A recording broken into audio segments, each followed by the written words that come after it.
This is the Enjoyer Podcast. I'm your host, James Dixon. 5 years later, we now know that Governor Gretchen Whitmer's COVID orders did not weaken or lessen or slow the spread of the virus. What they did is what they were meant to do: weaken the communal spirit.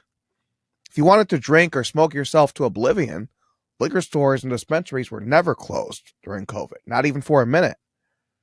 It took about a day for Whitmer to realize that we have this thing called the First Amendment and that churches could not be included under lockdown orders.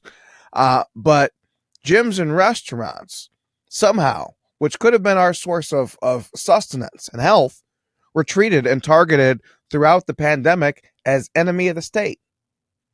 Of the three faces of the pandemic, you think of Carl the Barber in Owasso. You think of Marlena Pavlos Hackney of Marlena's Bistro in Holland. And you think of Ian Murphy of Iron Pig Smokehouse in Gaylord. But when the Michigan House Subcommittee on Weaponized Government met on Wednesday, they heard from Carl, they heard from Marlena. Notable for his absence was Ian Murphy, who has fought the law and won.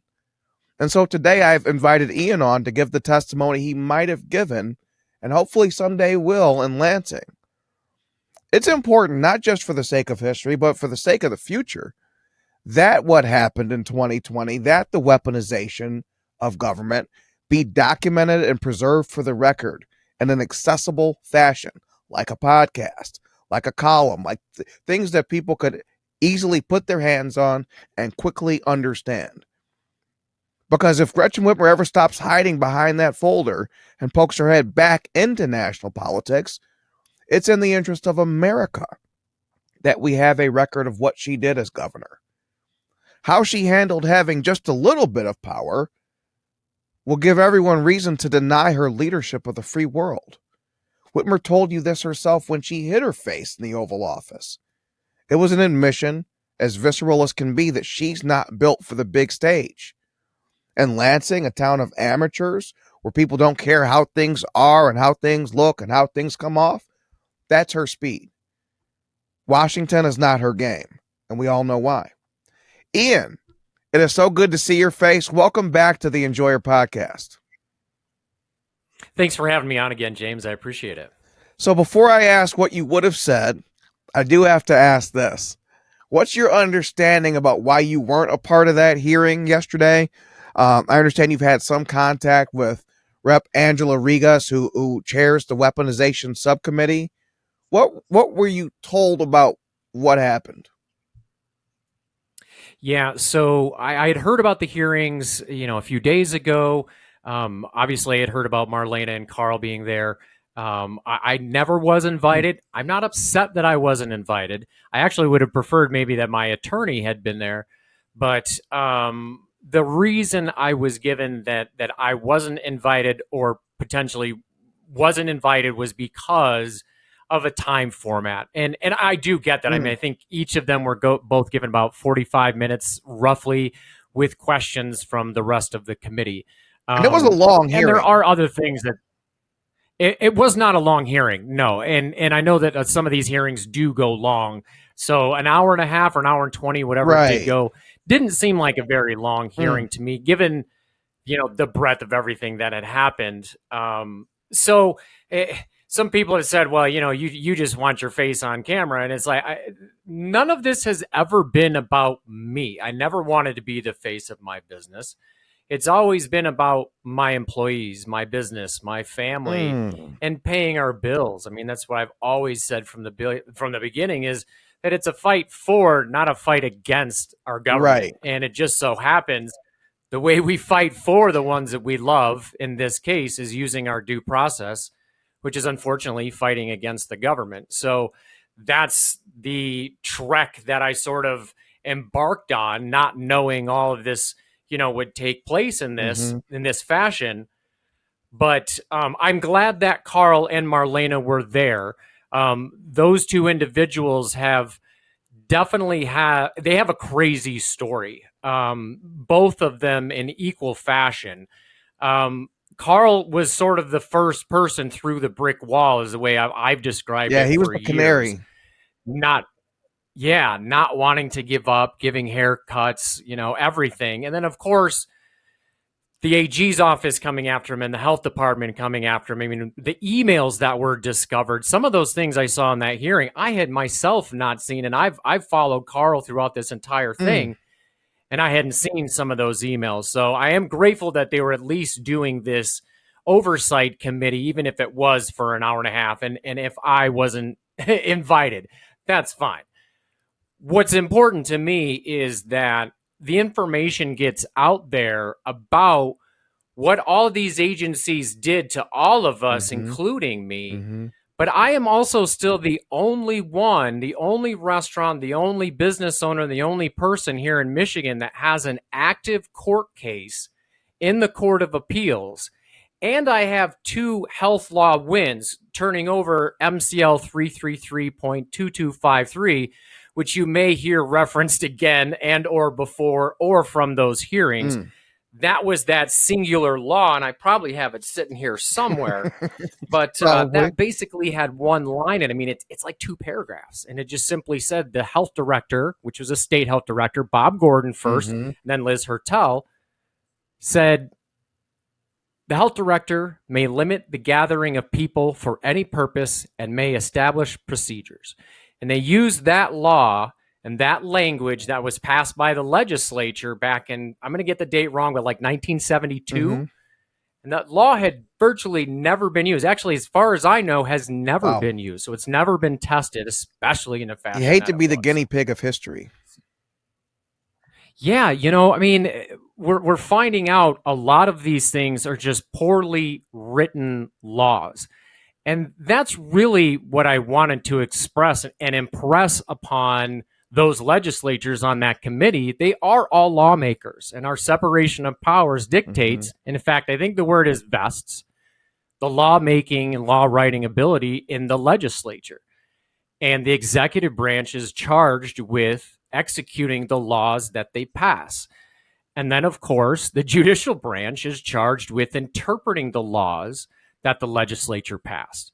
And that is what lawfare has become for the Iron Pig and due process, is going outside to the judicial branch and asking these constitutional questions. And having Marlena there, I wish I could have been there to really even just talk to her attorney, because I feel like at first she was grossly underrepresented from the beginning. And I don't know her new attorney, but she just has not had great representation in the past. And that has been a big problem with Marlena's case. So I was glad that she got to share some of her stuff as well, because it's so important. So the Iron Pig, really quick, because there's so much to this. And again, it's ongoing. But just like Marlena, we kept our restaurant closed in March and April when the first lockdowns had the executive orders, to be specific. And it's worth noting, and this is what I would say to those legislators in that panel as well, is that we have to understand that when those executive orders came out, they were using the Emergency Powers of the Governor Act, which is now unconstitutional in part thanks because of Carl Mahnke, right? That at the same time, the EPGA was the executive orders. They were also using the EMA, the Emergency Management Act. That's that 28-day time frame that is used actually quite often. Up here, it's sort of used when we have a terrible snowstorm, or like we just had ice storm for the better part of a week. There was a shelter-in-place order, and the Emergency Management Act on the local level gives our people, their leadership, the ability to do that. 28 days, and then they have to have hearings to justify another 28. So our governor was in violation of that as soon as April of 2020. So the EPGA, the EMA, but they were also, and a lot of people don't know this, and I had to go back and look, but they were also already using the health laws.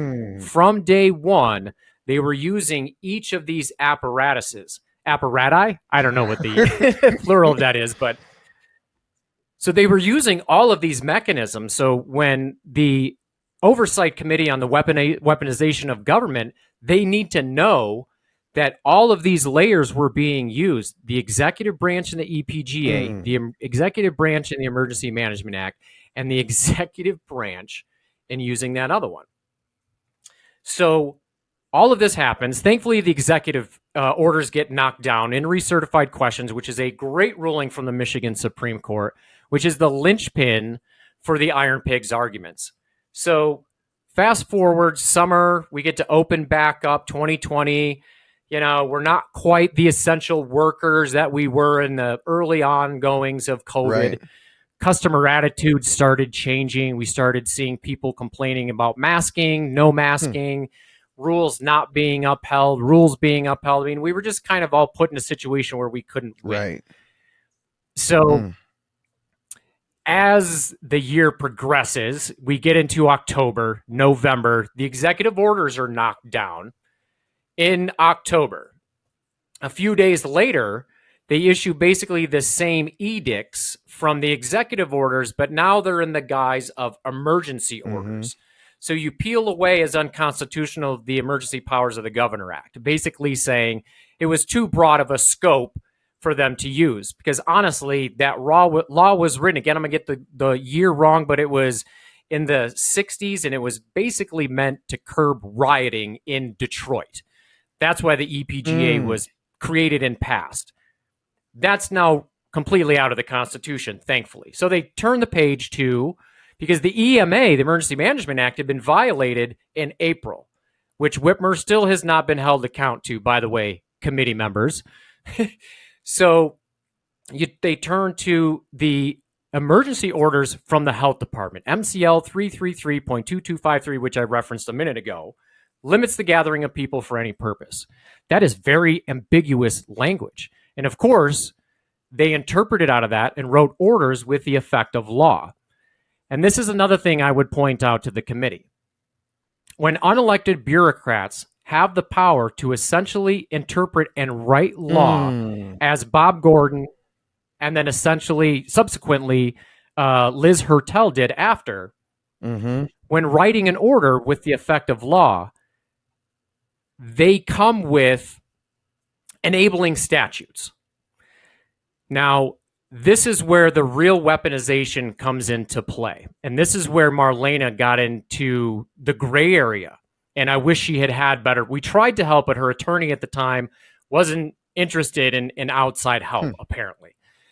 So put a pin in that for a moment. So November comes around. We get new edicts from Bob Gordon and the emergency orders saying 6 feet distance, masking. The new big one was the sign-in sheets. People did not like the idea of having to leave a name, a phone number, the time that they were there and the time that they left the restaurant. No. And I understand that. I can't imagine why people would be upset. Right. And the thing that stuck out too, James, is that it was just restaurants. When you went to Walmart, you weren't required. When you went to the hospital, man, Right. you weren't even required to give that information. But you come into the restaurant or any restaurant and you have to write down this information. So people thought it was a very big invasion of privacy. And from an owner, it really focused the COVID hysteria. Yes. And restaurants as being the most major vector to get COVID. And up here in northern Michigan, November is a pretty desolate month, except for we get hunters. So I know this is getting to be a long story, but the important part's coming. November 2020, we get new orders from the health department saying we're shutting down restaurants again, especially in Otsego County. The COVID numbers are spiking. And I said, man, I just don't know if we can do this again. You know, people aren't coming out in droves and buying gift cards like they were in the springtime because we were essential workers and this, that, and the other. So I took to Facebook and I said, hey, you know, friends and family, if you felt comfortable going to a restaurant eating right now, regardless of the lockdowns, would you feel comfortable doing so? And of course, a bunch of people said, yes, of course, I'm an adult. Let me make my own decisions. And then, of course, we got the other side of that coin, which is the hate, the vitriol of saying, well, I can't believe you put your community at risk, blah, blah, blah. It sounds like you're taking a survey and whether or not you're going to open back up. None of that was true. We went the better part of a week, almost 10 days, and I saw our restaurant just tanking. And not just ours, of course, everybody's. You just can't run a restaurant on 20% capacity. Right. and not necessarily 200% of capacity, but 20% of your regular revenue at best for takeout. I mean, Iron Pig was already set up for takeout. So we were just tanking. And I spoke with my wife and our crew and some friends and regulars, and I said, you know what, I think we might just open back up. And we started putting wrapping paper. It was November. We started putting wrapping paper over the windows. Now, a lot of people haven't been to the Iron Pig. We're right downtown Gaylord on a major state highway. There was no way that we were actually going to get away with opening our restaurant back up and nobody not knowing about it. And I just said, you know what, this doesn't feel right. I don't like hiding. Something about this just isn't right. It's better to hide in plain sight than to hide. Yeah, and ultimately, I'm the type of person that would rather try and do everything in my power possible to keep the train going down the tracks. And I've said it for years. I would rather been able to lay my head on my pillow 30, 60, 90 days later. If my business had gone out, done, whatever, at least I did everything in my power to keep my employees paid, to keep the bills going, to keep this enterprise that we had invested everything in, to keep it going. So that was my risk calculus right there, was to say, okay, this is how we're going to do it. And I went to the other side of that coin. Instead of hiding, I called our health department on a Tuesday. And I said, listen, you guys are painting us into a corner. We're just going out of business. And I think I'm going to have to open up tomorrow. The next day being Wednesday, the day before Thanksgiving. And a lot of people may or may not know, but that's one of the biggest bar nights of the year, especially in college towns. So I took to Facebook and said, hey, we're opening up tomorrow. We're forced to do this. It will be in compliance with all the regular masking rules, blah, blah, blah, whatever, sign-in sheets, yada, whatever. We open at 11 o'clock Wednesday, 11:15. There is a health official here from our local health department serving me with a cease and desist order. 15 minutes citing in. my food license number. And actually, they had two food license numbers because at the time I had a coffee shop down the street and that was closed. And I saw that and I said, well, this one shouldn't be on here. Like they're not open. We closed that business down. It's not open. It's a coffee shop. So right there, I knew that this was on the fly. And I said, I need this corrected, please. And of course, they brought me back a new cease and desist. But that was their fatal error. In the long run, that was their fatal error. The local health department coming after me, citing, and this is where we go back to that pinned point about enabling statutes. So the health department came in and cited MCL 333.2253, which is now unconstitutional in Otsego County, by the way, and 3 other counties up here in northern Michigan. It cannot be used to curb any sort of pandemic or in any other fashion because it has been ruled unconstitutional here. We're working on that at the state level. So, health department comes in, gives me the cease and desist. What those health orders signed by Bob Gordon did was enabled these other state agencies to come after me and after Marlena. Carl Menke only had the health department coming after him. Right. Not saying that wasn't bad enough. Obviously, it was. For a comb in his pocket, for those that don't they know. saw on TV. It's not that like they weren't there and saw it. It wasn't that there was a sheriff's deputy getting his hair cut and Carl's doing it wrong. They saw it on TV, and when I saw that detail, I was like, oh, they're just going like out of their way. Wild. Yeah. And the emails on top of it. Oh, we've got to go after Marlena before she goes on Tucker Carlson. That's a revelation I hadn't seen before either. But this is what they do, right? This is the intimidation factor that they bring. So these enabling statutes, really what they do is, so I have a liquor license with both of my restaurants. At the time, we just had one here on Main Street. We now have 2.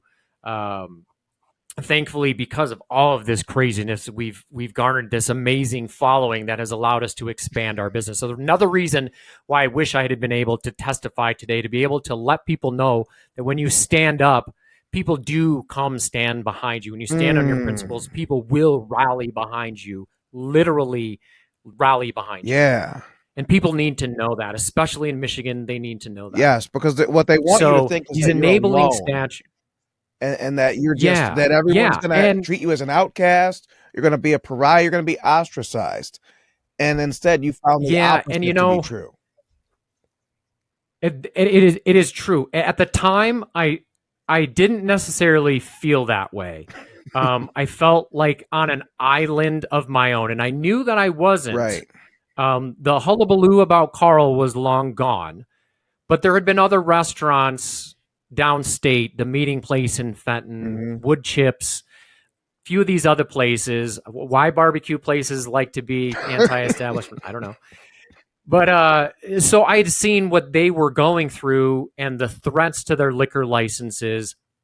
Literally in our hearings, they were before. So we would literally sit in early and watch the Liquor Commission hearings for these other places that were doing exactly what we were doing, which was staying open and defying the mandate orders.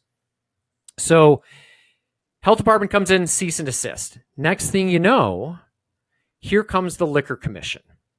And the Liquor Commission carries a lot of weight because unlike Carl, if he's giving a haircut, that's a civil infraction, a misdemeanor, I believe. If I'm the license holder here. If any of my employees are serving alcohol without a liquor license, or anybody, a friend of mine owns a barbecue, a breakfast joint across the street, if he decides they're going to do Bloody Marys illegally, that's a felony. Right. To serve alcohol without a liquor license is a felony. And guess what you can't have if you want a liquor license? A felony. So they know, they being the government and everybody else that's involved in this, knows that the Liquor Commission has a pretty big sledgehammer to use over these people to get them into compliance. So in swoops the Liquor Commission, and they basically say, overnight, we're going to suspend your liquor license. I don't get an emergency hearing. I don't get a letter in the mail. None of that. At 5:30 in the evening, a Liquor Commission agent with his jacket on, with that says enforcement officer on the back of it, comes into my restaurant, walks behind the bar, starts pouring out beers, talking smack to some of my patrons, telling my employees what to do, looking for my liquor license. And again, thankfully, there were other people out there ahead of me. So I was anticipating that the Liquor Commission would come in. Now, I didn't anticipate that they would come in and act the way that. So I call him Serpico now. Right, you're talking to customers? He's a nice guy. Are you kidding me? Yeah. Well, so another customer from a neighboring town that also had a liquor license that knew this investigator was sitting there nearby as he walked in and, made a comment to him and knew exactly why he was there. So I had actually moved my liquor license to the other side of the bar and put in place, easily accessed a expired license. And by law, according to the Liquor Commission, I have to have a few things on display, one of them being my liquor license and another one being the age limit for drinking alcohol. Though you have to have those on display. So I just swapped them. And I've got this all on camera and it's on our YouTube page. So he takes it out and so one of my employees calls me at home, 5:30. I come rushing over and I go meet this investigator and I basically, unbeknownst to him, escort him off of the licensed premises back to an area where I have a camera. The police come in. We have a conversation. He hands me paperwork and basically says, your liquor license is suspended as of right now. And I said, well, respectfully, I have due process and I disagree.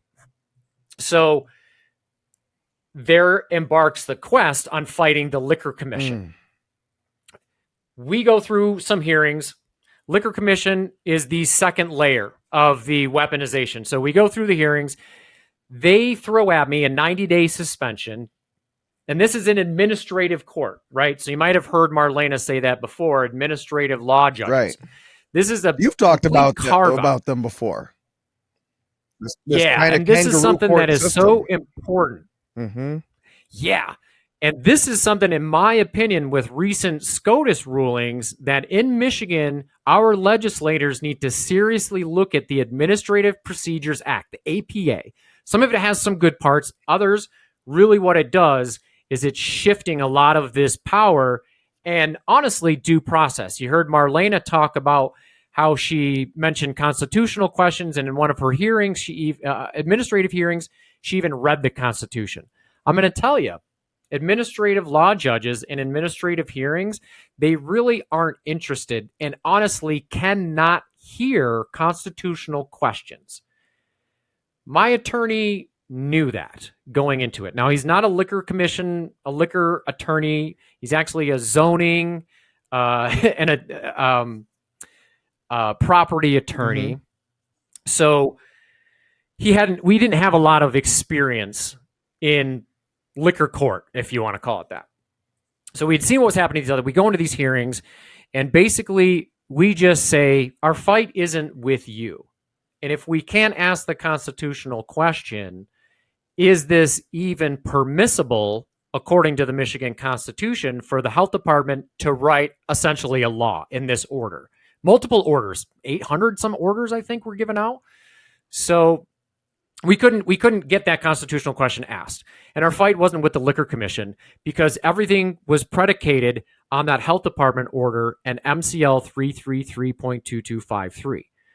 So I took my lumps from the Liquor Commission. They gave me a 90-day suspension, the longest liquor license suspension in the state, and a $600 fine, which is honestly nothing. I was facing a $1,000 a day fine, which was the penalty for defying the health department orders. Not the law, but the order itself placed a $1,000 a day fine. And that's not an arbitrary number by any means. That is a very, very specific number. A lot of small restaurants, bars and restaurants especially, cannot operate if you're having to pay out $1,000 a day. Right. An additional $1,000 a day.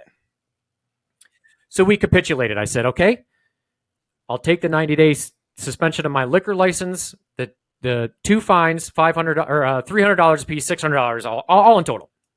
Put it all together, fine. Kept my restaurant open. That's what they didn't like.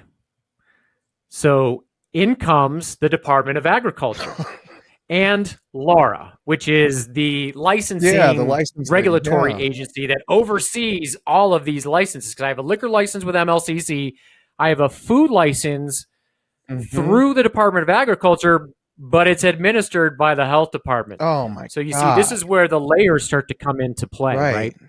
So Liquor Commission, we take our lumps. I don't serve alcohol for 90 days. We put signs up saying, sorry, we can't do it. There's pictures of me with a liquor license suspension poster that they plastered over my open signs, front and back of my restaurant, saying liquor license of this establishment is suspended. Since then, my staff had it framed, one of them framed, and it now sits behind our bar as a trophy, more or less. A pelt, if you will. Right. So great sense of humor throughout this entire thing, by the way. So Liquor Commission comes in, suspends my license, then comes to the Department of Agriculture, said, well, darn it, this Ian Murphy guy, he's just not falling into line. He's not complying. What are we going to do? Well, let's go threaten to take his food license. Well, because if he takes his food license, then he's not making any food. Right. Can't advertise food, can't talk about food, can't do anything. So I go into more administrative law hearings, talking to another judge. And of course, their side is talking about COVID statistics. They show my Facebook posts, my personal Facebook posts from my personal Facebook page, from our business's Facebook page. They did everything they could to paint me as anti-COVID, anti-all of this, anti-government, which is not entirely wrong, but to create this narrative that I was this terrible person out there defying the government and trying to put my community at risk. Because if you're a scofflaw, the specifics don't matter. Exactly. But I'll tell you, James, there's one other fatal flaw. The thing that they did not testify and could not provide any evidence of was, drumroll please, COVID-19 at the Iron Pig. There was never once a recorded case of COVID at the Iron Pig, or even let alone a contact trace. All the people that hate me or hated me at that time were calling the restaurant, were emailing, were found my personal cell phone and calling me at home, doxed me on Thanksgiving. None of those people apparently even called in a fake contact trace. That's incredible. So they had no evidence that I had committed a single crime. And I want people to understand that that's essentially, they can ruin you yeah, with as little as nothing, as little as the implication that what you're doing could cause something or could have caused something. It doesn't take anything when the state wants to ruin you.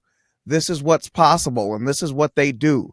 So if you are someone who has invested in this state and you've risked it in some way and you own anything more than a home, they're going to try to come after that livelihood. They did do it. They do it. And only if we say stop do things ever change. Please go on. Yeah, that's exactly it. And I basically had just said I've had enough of this. And there is a recording of me saying that to one of these judges, literally interrupting and saying, I've had enough of this. Just give me the fines. I'm done. You guys are wasting my time here. And really what we had to do is fail our way to the top, is what I've said over and over again. Because of just that, these administrative hearings, they already have their minds made up. I never once got a win in my administrative hearings. Even so far as you heard Marlena mention that she was in Ingham County Court. They remanded her. The state police took her to jail in Ingham County. She don't live in Ingham County. It's insane. I don't live in Ingham County. That's insane. Yet here I was dragged into Ingham County Court. Thankfully, it was via Zoom. But Ingham County Court, and to their credit, unlike the administrative law hearings, so the Department of Agriculture comes in, drags me into these administrative hearings, says, let's take the Iron Pig's food license. They take my food license. 2 days later, or when the suspension was supposed to take effect, the governor opened restaurants back up to 25% capacity. So here I had an order from the Department of Agriculture saying, you got to shut your food, you don't have a food license, you got to shut your restaurant down because you're so, I believe the language in the statute is safety and welfare. So that's what they were charging me with, was violating this Department of Agriculture statute, that I was basically an imminent threat or danger to the community, with no proof of that, just non-compliance. So they suspend me. Then comes Whitmer saying, hey, it's safe enough to open restaurants back up to 25% capacity. So what did I do? I rolled the dice and I said exactly that. No, I'm not going to comply. I have two conflicting orders. I'm going to open my restaurant back up. Because how can two things be the same? How can I be such an imminent threat and danger if the governor is now turning around and the health department saying it's safe enough to open restaurants back up? So we had two conflicting orders. So they charged me with contempt of court. That's how I got drug into Ingham County. Mm-hmm. They brought in an undercover person with a ball cap camera that day when it was opened back up to 25% capacity to drag me into Ingham County Court to charge me with contempt of court.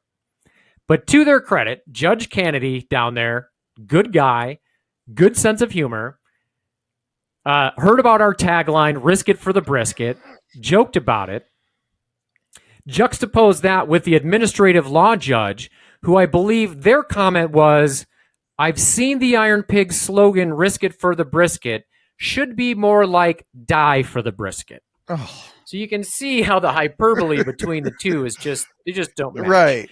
And again, to Judge Kennedy's credit, since we're talking about weaponization of government, when I'm outside the executive branch administrative hearings and I'm in the judicial branch, the independent judicial branch where Judge Kennedy sits in Ingham County, he was fair. Yeah, he did suspend my food license, but he immediately said to Director Padden, how does Mr. Murphy get his license back? I understand that people's lives and their jobs are important. I understand what is happening here, but I need to know the path, and you need to work with the licensee on how he gets his license back. So I give all the credit to Judge Kennedy on that one. Again, the difference is stark between the two. So we go, I think, maybe 10 days without our food license. We get our food license back. We get our liquor license back after the suspension. By the way, we sold more soda in our existence in that 90 days without having a liquor license. We ran out of food. I mean, we had to shut off our online ordering system. So to your point earlier about people need to know that it's okay to stand up and it's okay to question your government. It's okay to be able to use your due process rights. And these government agencies know that when you have a license, you're agreeing to certain stipulations. It's just like your driver's license, right? It's the same thing. You agree to certain things. And if you don't follow those things, they can take your license. It's the same thing. So due process works a little bit differently, but at the end of the day, I still have the right to ask questions, and especially ask questions in the proper venue. And this is where Marlena ran afoul. She tried to take her fight to the Department of Agriculture. And that's why she's lost all of her cases to this day. And you even heard, I think it was Pahutsky yesterday in the committee hearing, she even asked, what was the outcome? The Department of Agriculture still fined you, blah, blah, blah, whatever. And that's what they're hanging their hat on, so to speak, is... Right, is that the court's a judge said this. Yeah. Appeal to authority. Yes, exactly. That's all they have. Right. Yeah, appeal to authority. There's so much of that. So the ultimate mistake for Marlena's original attorneys, I think she's gone through a couple, was they tried to fight the Department of Agriculture. And what they needed to do was they needed to take their... See, again, this is where our local health department really made the mistake and gave me that cease and desist from our local health department, citing a local statute and the state statute. They're merely the same. They just replace state health director with local health director. So my biggest point that I would have loved to have made to this committee is, we've gone through all of these things. What have we learned? I have learned that always question authority. It's okay to do so. There will always, when you stand on your principles, there will be people to back you up. But moreover, what I've learned and what I've known for a really long time is the executive branch has a lot of power. These agencies, even at the federal level, of course at the federal level, have a tremendous amount of power. How on earth were they given this power, or did they usurp this power? Because it works both ways. They take and it's given. I'm finding a lot of laws are poorly written.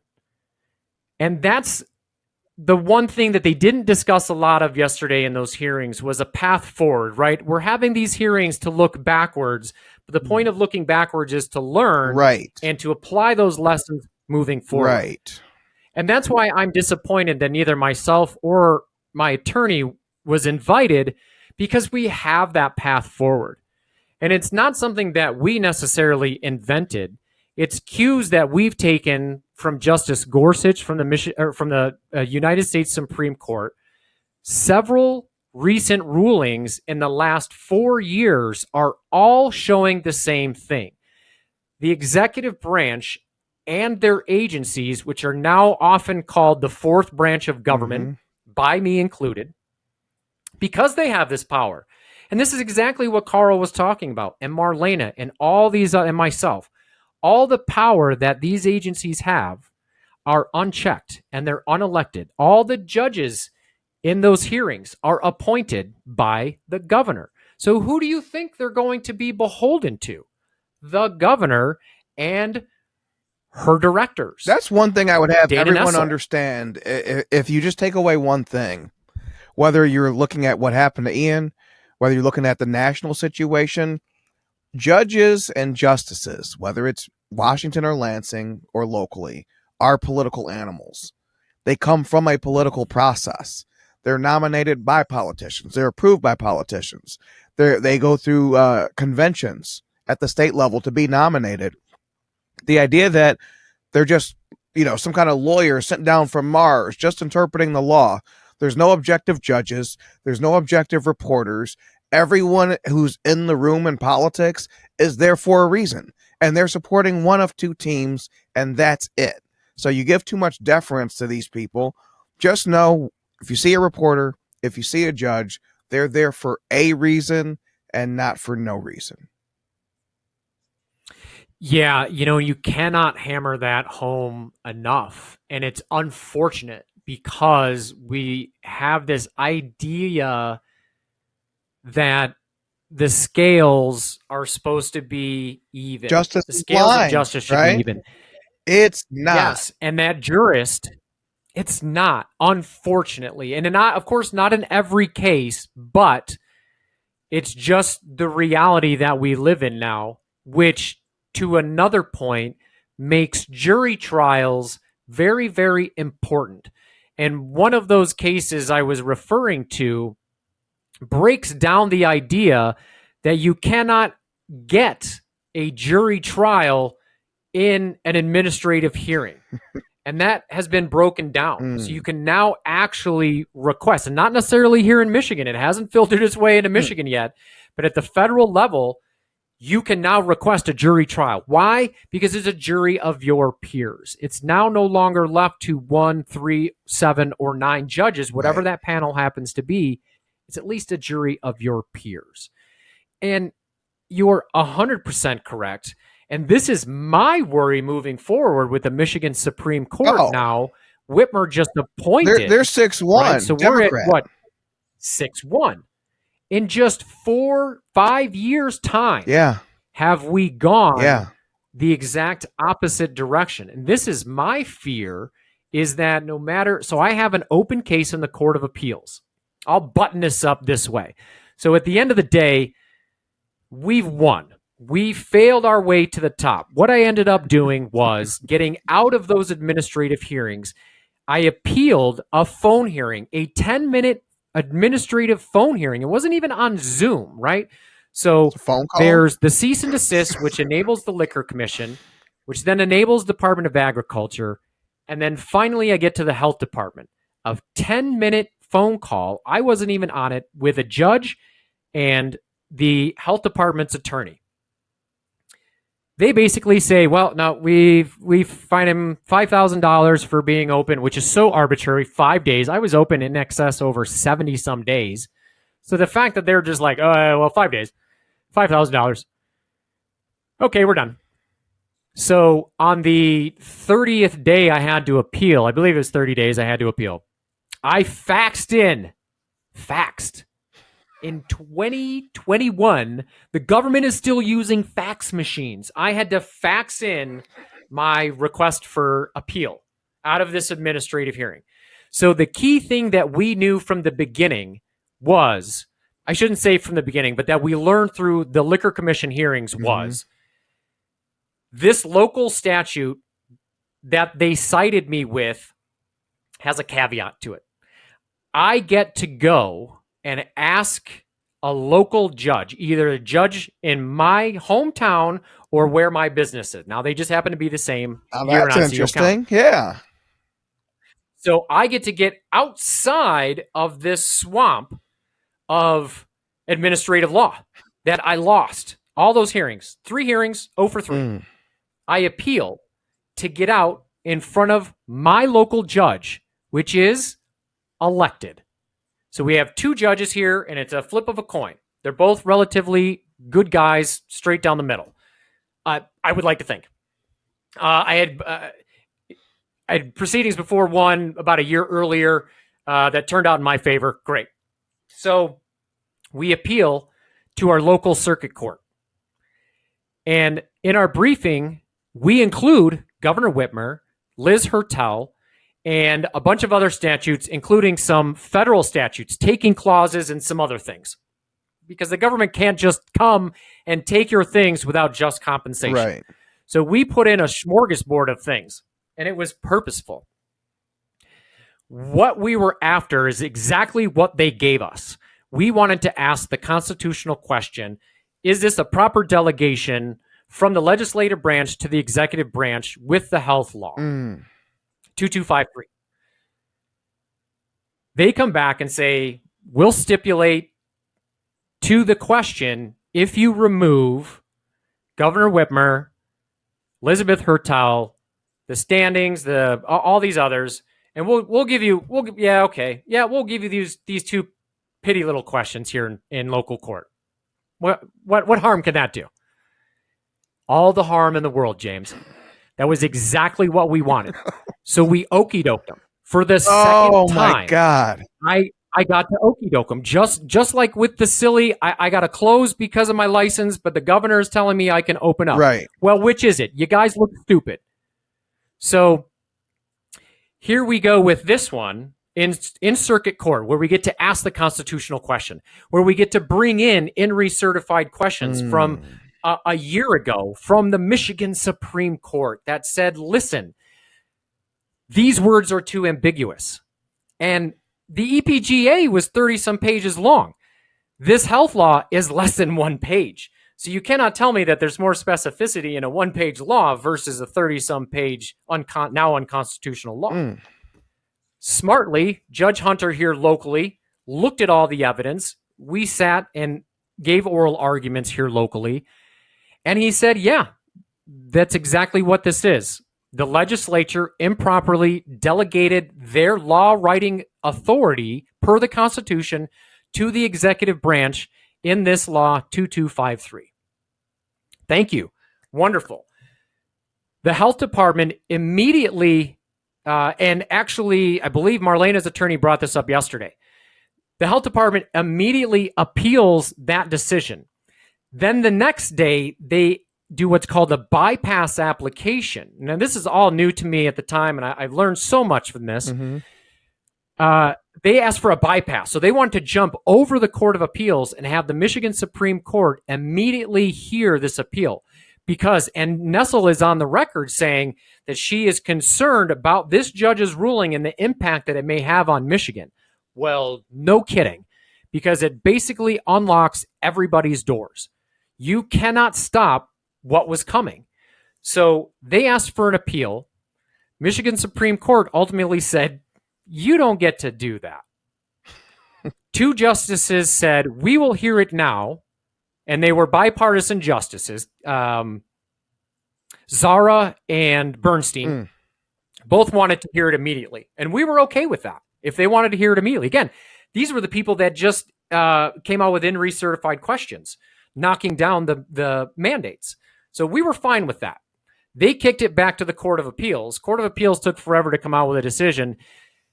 They did not come out with a decision because there was another case, T&V Associates, which was a catering case in Macomb County that went to the Court of Claims and wanted the same question asked. They basically, long story short on this one, the health department thought they had a win with the T&V Associates case, saying that 2253 was constitutional and that it would be upheld in the Court of Appeals. So they withdrew their appeal against us because they figured, or they knew, the Court of Appeals would give them the win saying it's constitutional. So they gave that up. T&V Associates in Court of Appeals, that actually was ruled constitutional. So it sort of backfired on them. But T&V Associates is another story because that then went up to the Michigan Supreme Court, which of course is now the exact opposite. And that Michigan Supreme Court has remanded it all the way back down to the Court of Claims and basically saying, no, 2253 is constitutional, and or they didn't have standing. That was another big one, was that they were saying that this catering place didn't have standing merely because they were now bankrupt and out of business. Now, think about the implications of that for just 1 minute while we're talking about the weaponization of government. This is an agency that said you cannot bring a suit against the government because your entity no longer exists because of rules that the government created. They can drive So you that out of means all existence, and they then have you have to no do- recourse. Exactly. Which is scary as hell. Because it can be done to That's a anyone case for at another any day. time. Yeah. Yes. The standing argument goes to the mask mandate cases, which 15 of them came out of Iron Pig case and have a lot of the same similar cases. So, ironically, less than 7 days after the Iron Pig wins in court as unconstitutional in 2253 in Little Old Otsego County, 15 mask mandate cases were dropped in the state of Michigan. And the reason why I know that is because they were all my attorney's cases. And they all cited in recertified questions, and they all cited the same arguments that won in the Iron Pigs case. I'm not claiming responsibility for removing mask mandates, not at all. I'm just saying there are great arguments out there that these judges need to look at. Mhm. And moreover, these are the very arguments that our legislators need to look at when they craft these laws, either making new laws and or repealing old laws. This is my biggest point that I could make to the committee is we've got to get back to the most basic of basic civics.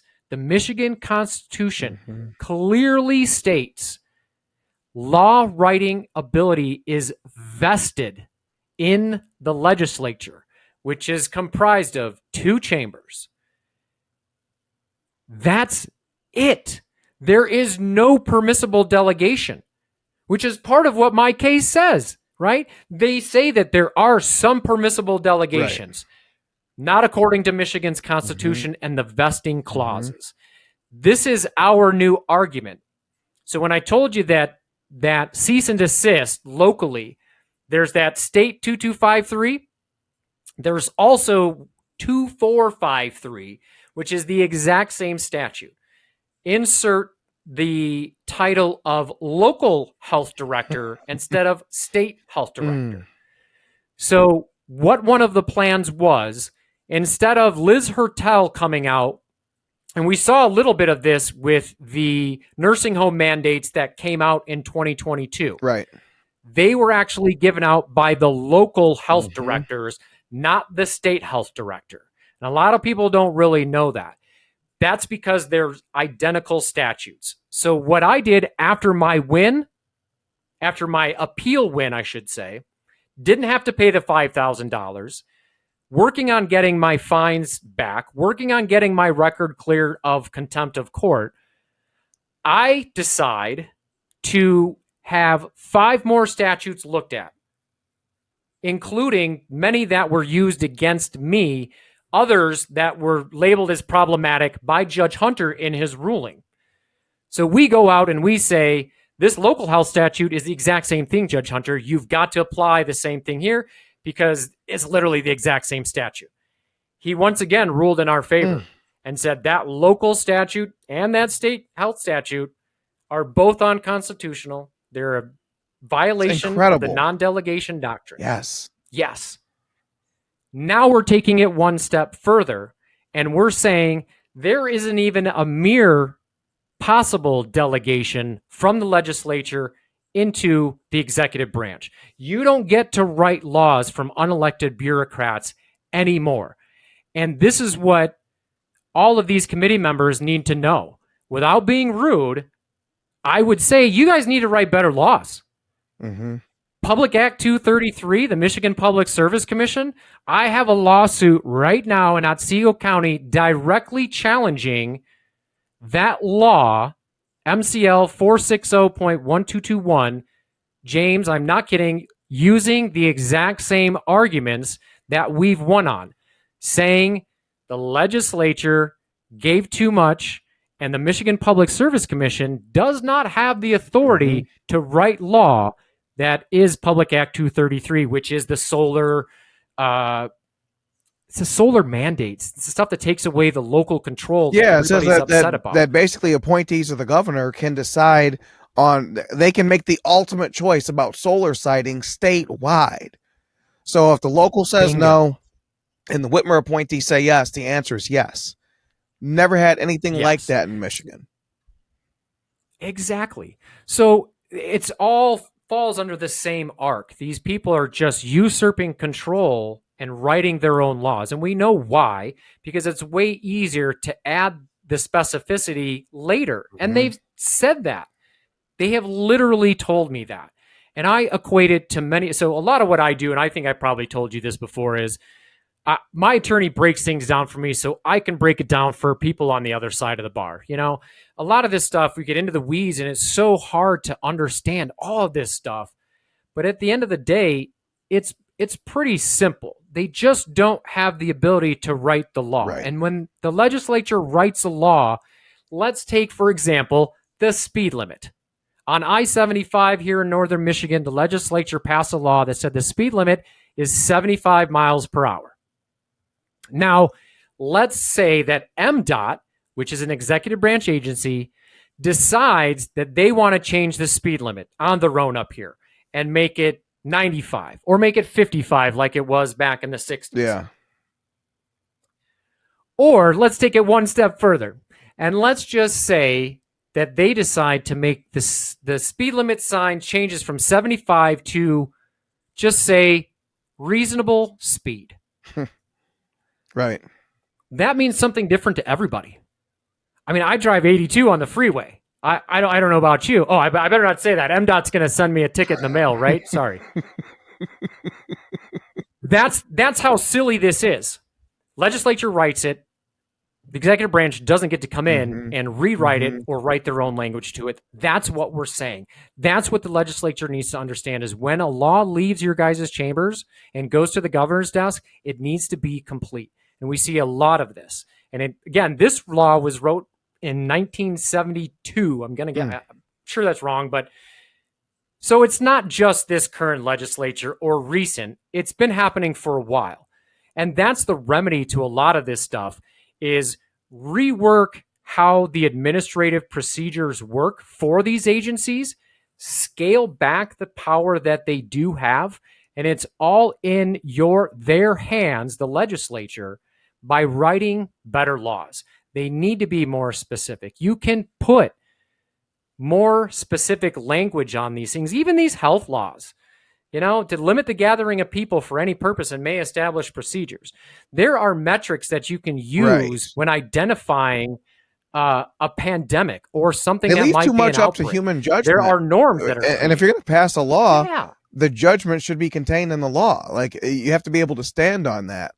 And I think from the administrative side, from the executive side, they're basically banking on lawmakers being so divided, so vain, so unfocused on their actual work that even if I do usurp your power, you guys aren't going to be united enough to do anything about it.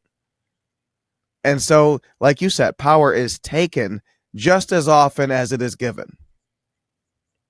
Yeah, and you see the level of power that they have now too, right? So for a long time over the last number of years, they've had a trifecta. The Democrats have had a trifecta. And they can write any law that they want. And the governor basically signed it. And it can have as little or as less specificity as they see fit. And the only way it gets challenged is by we, the people, in the court system, in that separate judicial branch. And I know locally we have good judges. There are a few good judges in the Court of Appeals, though I do think it is slightly weighted towards the Dem side. And of course, we spoke about the Michigan Supreme Court now is 6-1 and may be that way for the foreseeable future. And they are already ruling nearly contrary to what they were just 5 years ago.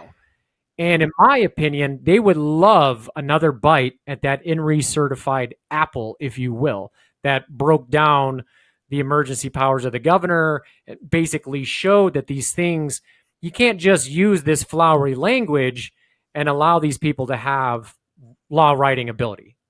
And that's just the crux of it. It really is. Lawmakers need to write better laws. Absolutely. Ian, I'll get you out of here on this one. We've talked about the weaponization. I hope you do get to that committee. someday.